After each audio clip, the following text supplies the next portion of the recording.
প্রিয় দর্শক, ক্যামেরার সামনে যেটি দেখতে পাচ্ছেন এটি একটি পাখি। দেখুন, এই বেগুন ক্ষেত, যিনি বেগুন লাগিয়েছেন, এখানে বেগুন বিক্রি করেন। এখান থেকে নিয়ে এটি হলো আজিজ মণ্ডলের ক্ষেত। তিনি তার বেগুনকে সুরক্ষিত করার জন্য, যাতে পাখিদের কাছ থেকে রক্ষা করার জন্য, যাতে বেগুন নষ্ট না হয়, সেজন্য তিনি চতুর্পাশে এভাবেই জাল দিয়ে আটকে রেখেছে এবং অনেক উচ্চতা পর্যন্ত দেখুন এভাবেই চতুর্পাশে অনেক পাখি তিনি জালের মাধ্যমে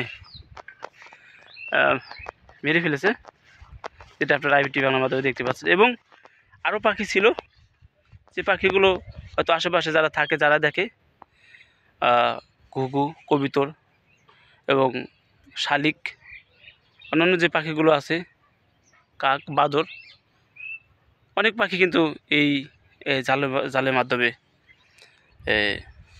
মারা যায়।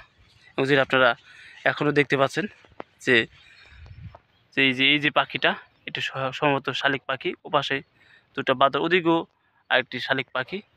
এভাবেই এই জালের সাথে আটকে মারা গেছে। দেখুন।